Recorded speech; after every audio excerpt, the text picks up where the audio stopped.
There's a truth we learn the hard way. You can love someone deeply, devotionally, with your entire being, and still not be able to save them. This truth does not shout. It settles in the chest like a calm ache. A truth the Stoics understood well.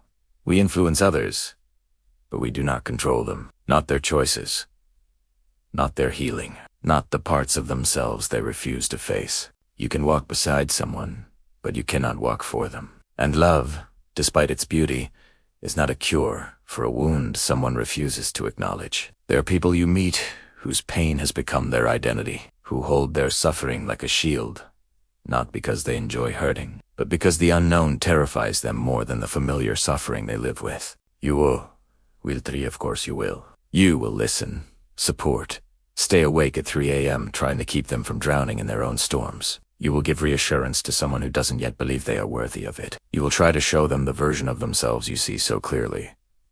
But vision means nothing to eyes that are still closed. The pain in loving someone like this is subtle. It is the quiet exhaustion of trying to hold together a soul that won't stop unraveling. It is the loneliness of loving someone who cannot meet you where you're trying to take them. You cannot fix a broken partner for the same reason you cannot breathe for them.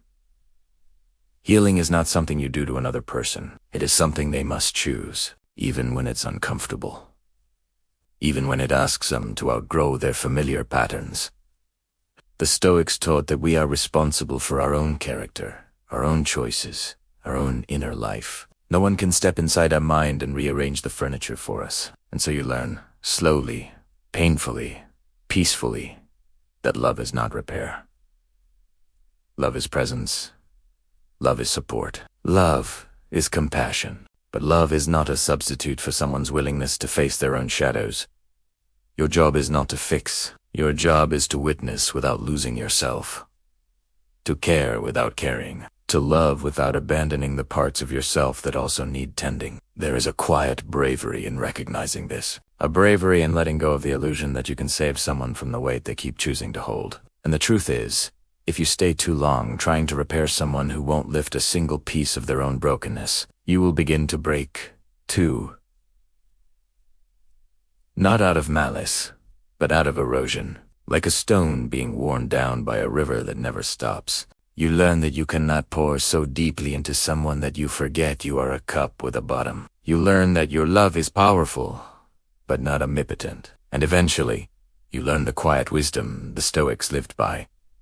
That each soul must tend to its own garden, no matter how much you wish you could plant the seeds for someone else. The moment you stop trying to fix a broken partner is not the moment you stop loving them. It is the moment you start loving yourself just enough to say, I will walk with you, but I will not walk for you.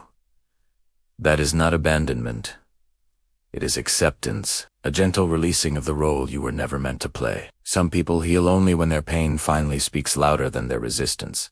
Not before. Not because you tried harder. Healing begins when they decide their own life matters.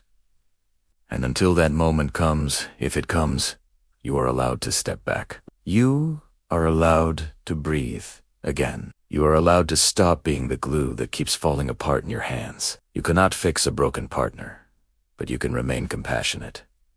You can remain open.